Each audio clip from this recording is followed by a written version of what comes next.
Eh bien bonjour tout le monde, j'espère que vous allez bien. Bienvenue dans cette nouvelle vidéo concernant le logiciel Basecamp qui va rentrer en synchronisation avec la montre Garmin Tactics. Allez, c'est tout de suite.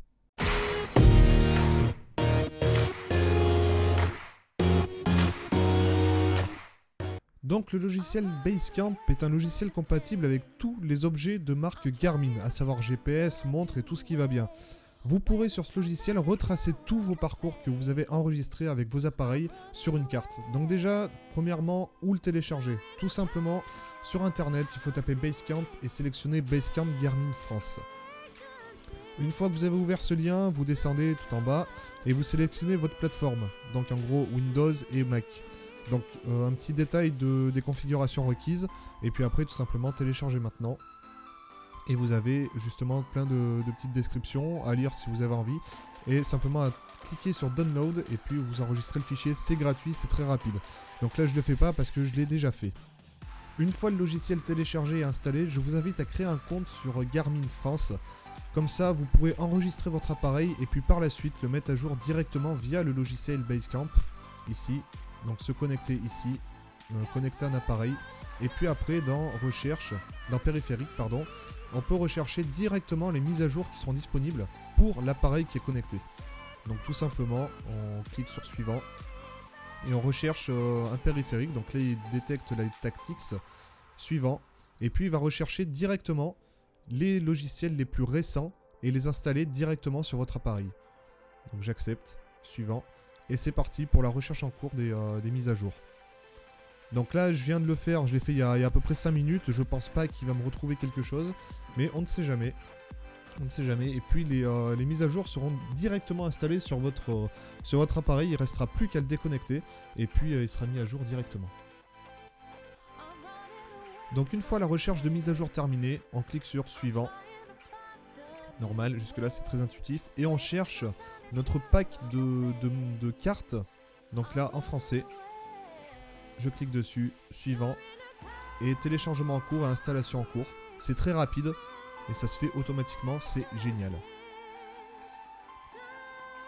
Donc voilà, la mise à jour est maintenant terminée. Donc on a notre pack de map français, voilà, état réussi, terminé. Donc rentrons maintenant dans le vif du sujet, à savoir l'utilisation du logiciel Basecamp. Donc une utilisation plutôt basique parce que même moi je n'ai pas exploré à 100% et je l'utilise plutôt pour décharger et explorer mes trajets qui ont déjà été tracés avec mon appareil. Donc nous voyons une carte du monde, donc juste en face de nous sur l'encadré à droite. Ensuite à gauche nous avons un petit encadré avec la bibliothèque, donc collection et tout ça. Donc là ce seront les trajets qui seront enregistrés sur votre ordinateur.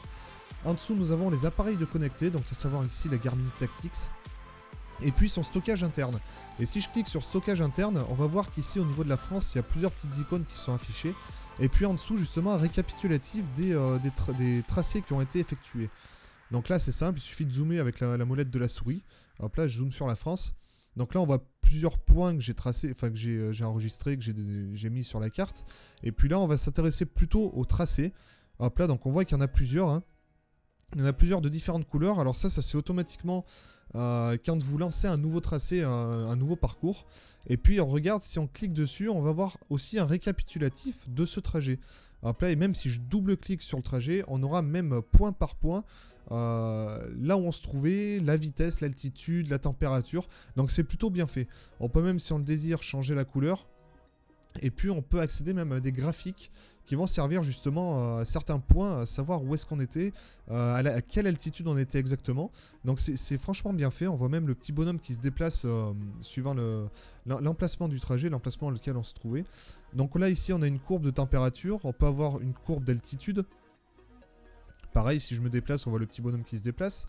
Et puis on va avoir une courbe de vitesse. Donc là, un petit peu plus saccadé, on va dire. Voilà, donc ça, c'était un tracé sur une marche. Voilà, une marche qui faisait, donc si je regarde, la marche de distance à peu près 18 km. Donc on a le récapitulatif, il y a 936 points d'enregistrés. Presque 18 km, une zone de 8 km² de couverte. Temps écoulé 4 heures. Temps de déplacement 3 heures, parce qu'il faut savoir que sur la Garmin, dès que vous arrêtez, ça ne le compte plus en temps de marche mais en temps d'attente. Voilà, c'est très bien fait, ça détecte directement. Temps d'arrêt, on voit qu'on s'est arrêté 9 minutes. Vitesse moyenne à peu près 4 km/h. Vitesse moyenne de déplacement 5 km/h 6, minimal maximal. Donc minimal 0, maximal 11 km/h. Voilà, après ça retrace aussi l'altitude minimale, maximale, la pente. Voilà, donc c'est très très bien fait, c'est très détaillé. Voilà, on peut faire pas mal de trucs avec ce logiciel là. Donc voilà, après je peux sélectionner par exemple un tracé de running. Voilà, donc là on voit que c'est un tracé de running au niveau de la vitesse, surtout voilà 10 km/h, minimal, maximal 22 km/h. Voilà, donc c'est super détaillé, pareil aussi graphique de vitesse, graphique d'altitude. Voilà, c'est très détaillé, c'est très très bien foutu. Et en plus de ça, ce logiciel nous permet d'afficher ces tracés sur Google Earth, le très connu logiciel Google Earth qui vous suffira de télécharger très rapidement, ça pèse pas lourd, en 10 secondes c'est fait. Et puis on peut cliquer sur affichage, Google Earth, et puis là stockage interne, donc on choisit le dossier avec lequel on veut afficher nos parcours. Donc là si je clique sur stockage interne, hop là, je clique sur Google Earth. Hop là, et on voit que ça me les met justement directement sur la zone dans laquelle ils ont été enregistrés. Donc là, on voit ici un petit point sciant. Voilà, donc là, il suffit juste de zoomer. Zoomer. Hop là, et on retrouve exactement les mêmes trajets que l'on avait sur Basecamp. Voilà, pareil. Et ce qui est bien, c'est qu'ici, on peut même afficher en 3D. Tac, pour voir un peu les pentes et tout ça quoi. C'est super bien fait et puis on voit à peu près sur un affichage satellite voilà comment on a pu se déplacer. Donc c'est super bien fait. Donc moi je vous le conseille franchement, c'est totalement gratuit et puis ça permet pour ceux qui font du montage vidéo, ceux qui font des parcours, qui aiment bien faire des montages avec un montage vidéo avec un petit point de situation sur le parcours. C'est plutôt bien fait, c'est très intéressant. Cette vidéo sur l'utilisation du logiciel Basecamp est maintenant terminée. Si celle-ci vous a plu, n'hésitez pas à mettre un petit pouce bleu ou à vous abonner, ça fait toujours plaisir. N'hésitez pas à interagir dans les commentaires avec moi si jamais vous avez besoin de quelques informations supplémentaires ou d'un autre tuto concernant la montre Garmin Tactix. N'hésitez pas à me le demander, je vous le ferai avec plaisir. La prochaine fois, je vous ferai un tuto sur le logiciel de Virb Edit, qui est justement un logiciel de montage vidéo avec lequel la Garmin Tactix va rentrer aussi en synchronisation. Donc à savoir extraire les données GPS pour pouvoir faire un montage de manière dynamique dans une vidéo. Donc ça veut dire qu'on se retrouvera avec le tracé et un petit point rouge qui va se déplacer sur le tracé pour savoir où on se trouve en temps réel sur la vidéo. Donc en tout cas, comme je disais, si ça vous a plu, n'hésitez pas à vous abonner. Et puis à la prochaine dans une nouvelle vidéo. Allez, ciao ciao.